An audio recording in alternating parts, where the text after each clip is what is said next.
So hi! Welcome back to my YouTube channel, and for today's tutorial, ituturo ko sa inyo kung paano nga ba i-customize ang audience natin sa ating messenger notes. But first, can you subscribe to my channel and don't forget to hit the subscribe button and the bell to notify you for my new updates. And if you want to learn more, just keep on watching and let's start!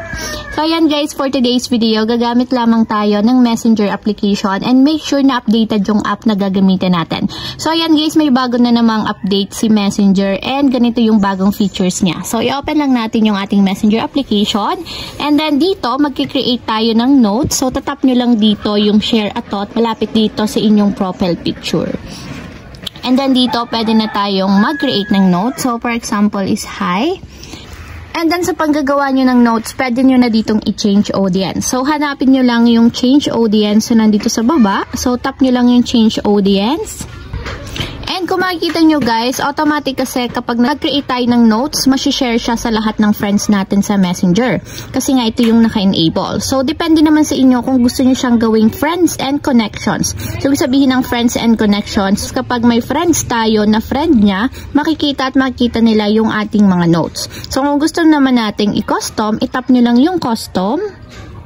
And then dito, mamimili lang tayo, choose people who can see our notes. So, mamimili lang tayo dito ng mga tao na gusto nating ma-share yung ating note. So, lalagyan lang natin ng checkmark katulad nito.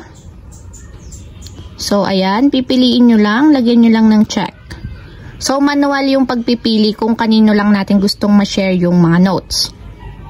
So, kapag okay na guys at nakapili na kayo ng mga gusto nung pag-share ng notes, itap nyo lang yung apply na nandito sa upper right corner. And automatic yan guys, sa kanila lang masishare yung mga post natin na notes. So, 11 people. And then after nyan, tap natin yung save. Then, share na natin yung ating notes.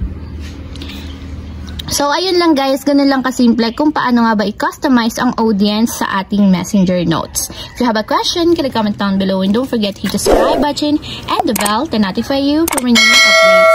And thank you for watching! Living life, every day, late at night, not okay.